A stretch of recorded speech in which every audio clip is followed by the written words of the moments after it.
ধন্যবাদ দেওয়ার মতো আমার মুখে কোনো ভাষা নাই। আমি অসুস্থ ছিলাম, আমার কিডনিতে পাথর জমছিল।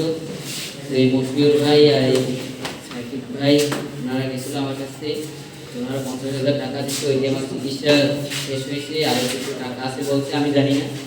ওনারা মানে একটা ব্যবসা কথা বলছিল, কাঁচামালের ব্যবসা ধরাই দেবে।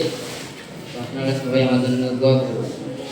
আমার ভালো লাগতে আছে যে মানে আমি সৎ পথে হালাল পথে আয় করতে পারবো, খাইতে পারবো,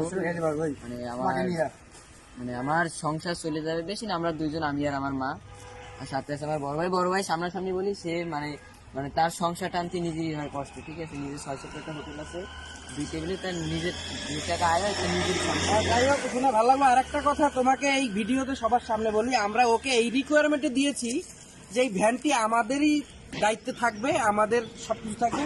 ওর যদি এই কাজ ভালো না লাগে বা ওর যদি এটা ও না করতে পারে, আমরা আমাদের ভ্যান আমাদের কাছে আবার নিয়ে যাব। সেই রিকোয়ারমেন্টে ওকে ভ্যানটি দেওয়া হচ্ছে। এবং আর একটা ব্যাপার ওকে বলা হয়েছে, ও যে মালামাল বিক্রি করবে, বাজারের যে দর সবচাইতে ন্যায্য মূল্যে ও দেওয়ার চেষ্টা করবে ইনশাআল্লাহ। ওর মাধ্যমে হয়তো আমাদের এই পিরোজপুরে কিছুটা হলেও সিন্ডিকেট কমে যাবে, আমি আশা করি।